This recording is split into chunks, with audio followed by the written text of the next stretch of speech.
Hello friends, இன்னைக்கு டே 4 part 4.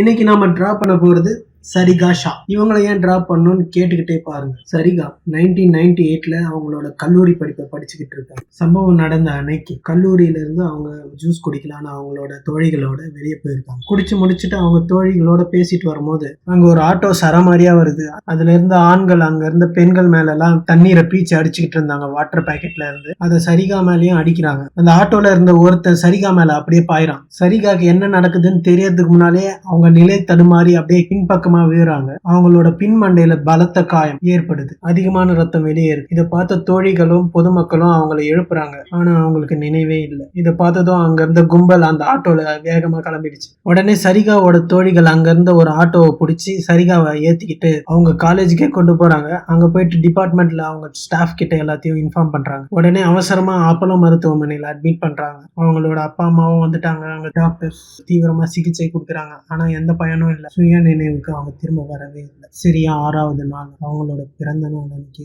அவங்க உயிர் பிரியுது. ஆகஸ்ட் 24 தான் அவங்களோட பர்த்டே. 1978ல பிறந்த இவங்க அதே தேதியில 1998ல இறக்குறாங்க. சரிகா ஷா எவ்வளவு கனவு கண்டிருப்பாங்க. இது போலலாம் நடக்கும்னு அவங்க கனவுல கூட எதிர்பார்த்துருக்க மாட்டாங்க. மறுபக்கம் போலீஸ் அந்த கும்பலை கண்டுபிடிச்சிட்டாங்க. அந்த ஆட்டோ டிரைவரை கண்டுபிடிச்சு அவங்க ஃப்ரெண்ட்ஸ் எல்லாரையும் அரெஸ்ட் பண்ணிட்டாங்க. 3 வருஷம் இந்த கேஸ் நடக்குது. 2001ல வெறும் 5 வருஷம் கடுங்காவல் தண்டனை மட்டும்தான் வழங்குறாங்க. நிறைய அரசியல் தலையீடுகள் இருக்கிறதா பேசிக்கிட்டாங்க. இவங்க காங்கிரஸ் கட்சியோட மாணவர் அணியை சேர்ந்தவங்களும் இவங்களுக்கு அந்த காலகட்டத்தில் சரியான தீர்ப்பு வழங்கலன்னு சொல்றாங்க. இதுக்கப்புறம் நிறைய அமைப்பினர் போராட்டங்கள்லாம் பண்றாங்க. நிறைய அலிகேஷன்ஸ் வைக்கிறாங்க. இதுக்கப்புறம் தான் கடுமையான சட்டங்களோட பெண்களுக்கான ஹீவ் டீசிங் என்ற ஒரு ஆக்ட் கொண்டு வராங்க.